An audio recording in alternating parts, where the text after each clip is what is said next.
When was the last time you felt genuinely calm? Not distracted. Not busy enough to forget your stress. Actually, measurably, biochemically calm. For a lot of people, the answer to that question is, whenever their pet was nearby. You probably noticed it without labeling it. The way your shoulders dropped the moment your cat settled onto your lap. The way your breathing slowed when your dog pressed against your leg. The way the noise in your head, the replaying of conversations, the mounting list of things undone, just quieted. You thought it was the comfort of routine, or the distraction of something warm and alive needing your attention. You thought it was just nice. It was not just nice. It was neuroscience. And what science has now confirmed about what your pet is doing to your brain, your blood pressure, your stress hormones, and your long-term mental health is more specific, more powerful, and more clinically significant than most people, including most doctors, have ever been told. Today we are going to change that. Welcome to Paws and Psych, the science of what your pet does to your mind. Before we go into the biology, let us start with the scale. In 2023, a major survey of 2,200 adults conducted by Morning Consult found that 86% of pet owners, equally among dog and cat owners, reported positive mental health effects from their pets. The top benefits named were reduced stress and anxiety, emotional support, companionship, and what respondents described simply as a calming presence. 86%. That is not a niche finding. That is the overwhelming majority of people who live with an animal reporting a measurable, felt impact on their mental well-being.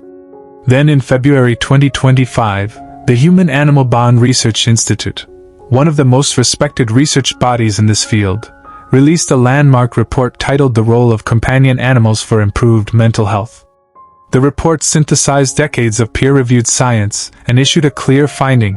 The positive impact of the human-animal bond on mental well-being has been validated through research spanning multiple countries, multiple demographic groups, and multiple clinical conditions.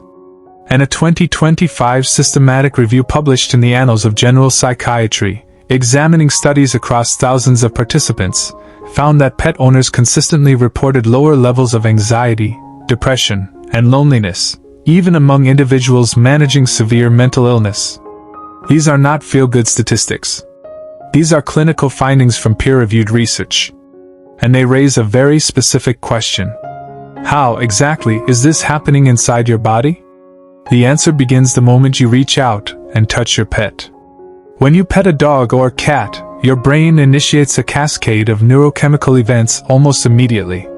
The first and most significant is the release of oxytocin, the bonding hormone. This is the same chemical your brain produces when you hold a newborn baby.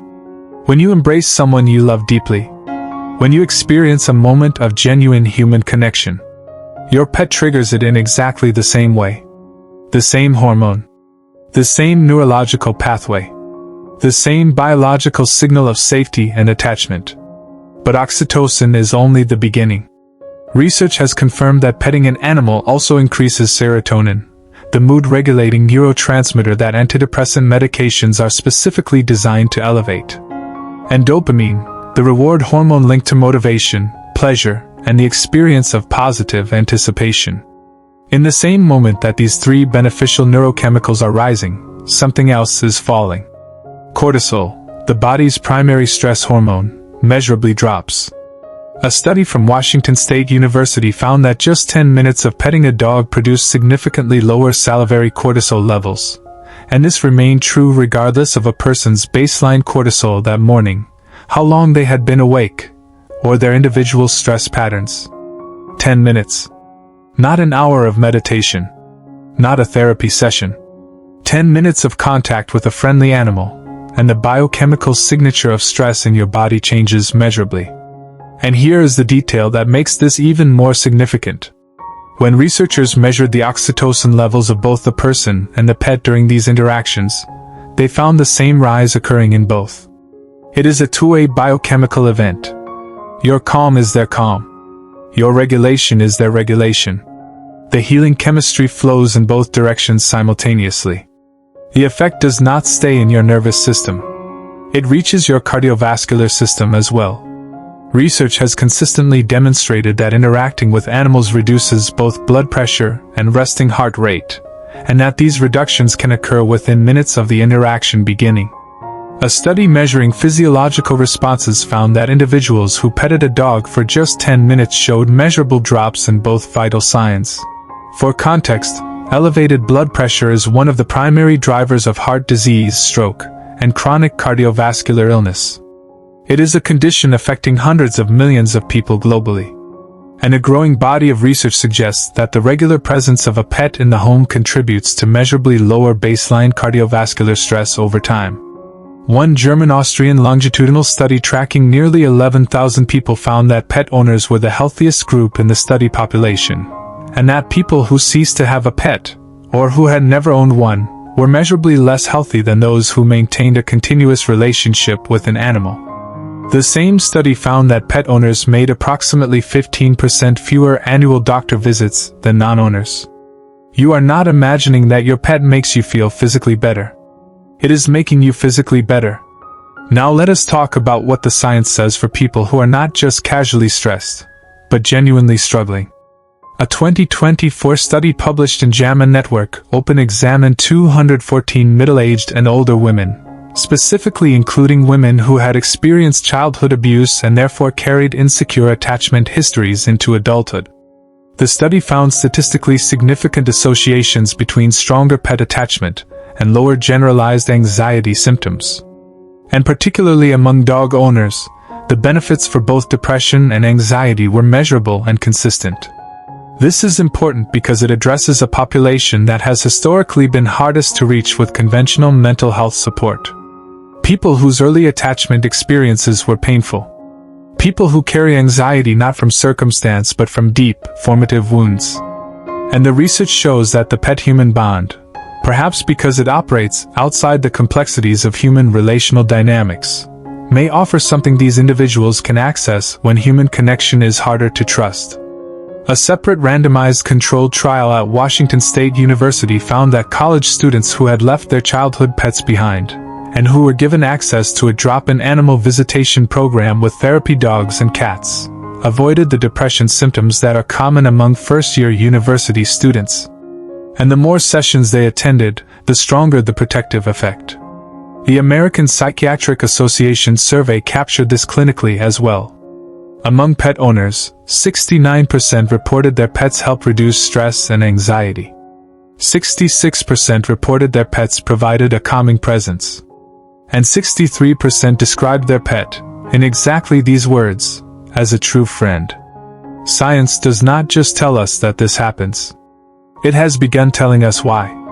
The human-animal bond appears to fulfill several of the most fundamental psychological needs that underlie mental health stability.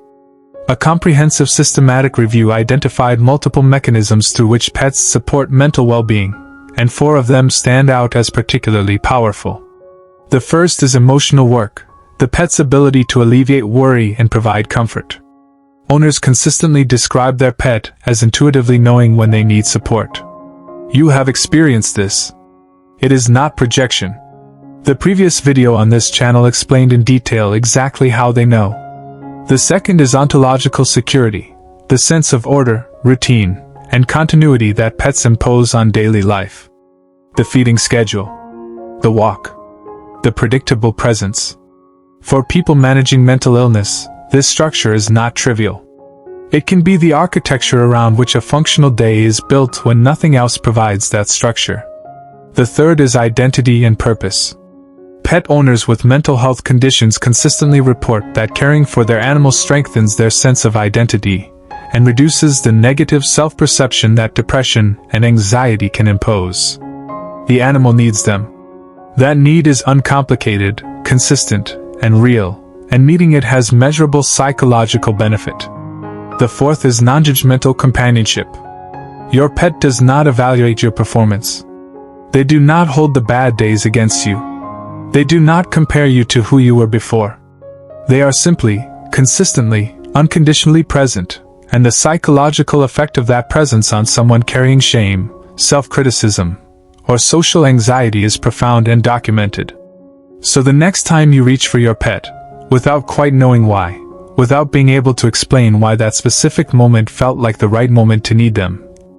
Know that something very precise just happened in your brain.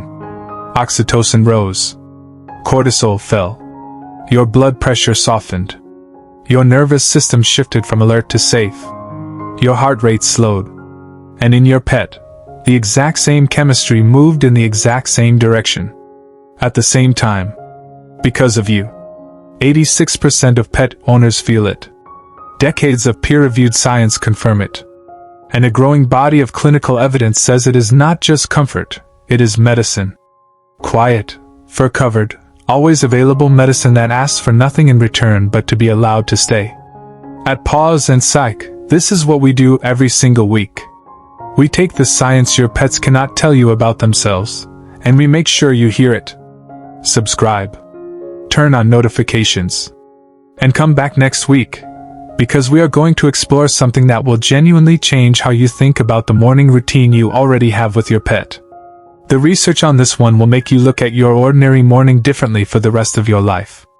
We will see you then.